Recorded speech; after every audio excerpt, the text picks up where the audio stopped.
কে থাপ্পা করবে আমার সাথে? কে থাপ্পা করবে? কোথায়?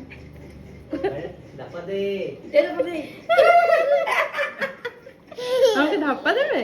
হ্যাঁ, সবাই কেমন আছো? আশা করছি ভালো আছো। আমি অনেকদিন ধরে খুবই অসুস্থ আছি, তাই আর কোনো ভিডিও আপলোড করতে পারিনি। সো কিছুদিন আগে দিদি এসেছিল, তো অসুস্থ থাকার মধ্যেই সম্পর্কগুলোকে সুন্দর মতো বানিয়ে রাখার জন্য ফোন তো মাস্ট বি আছেই এখন, কিন্তু মাঝে মাঝে দেখা সাক্ষাতেরও দরকার হয়। যেহেতু দিদি বাইরে থাকে, যখন আসে তখনই দেখা হয়, তার বাইরে যাওয়াটা আসাটা খুব কমই হয়, হয়ে ওঠে না। তো সেদিন আমরা চলে গিয়েছিলাম বহুদূর বাড়ি দিদির সাথে দেখা করার জন্যে, সঙ্গে সানভিও ছিল। মাঝে মাঝে ভালো লাগে সম্পর্কের মানুষগুলোকে নতুন করে কাছে পেতে, তাদের সাথে কিছু সময় কাটাতে।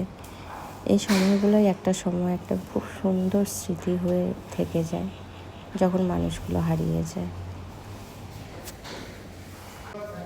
আর যে মানুষগুলো আছে, একটা সময় যাওয়ার পরে কে কোথায় চলে যাবে এবং অনেকে থাকবে না, সেই সময় স্মৃতিগুলোই অনেকটা কাছের আর সুন্দর হয়ে নিজের কাছে থেকে যাবে।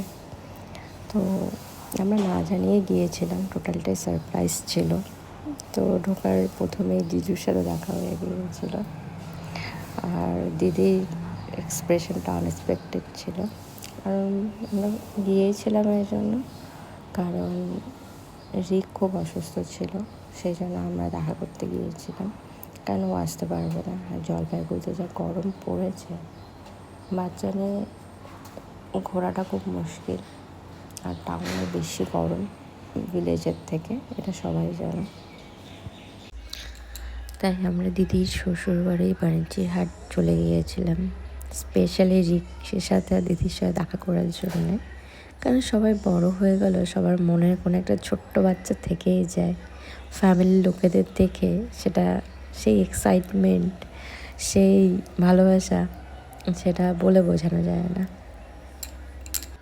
সম্পর্কগুলো এভাবে মধুর হয়ে থেকে যাক।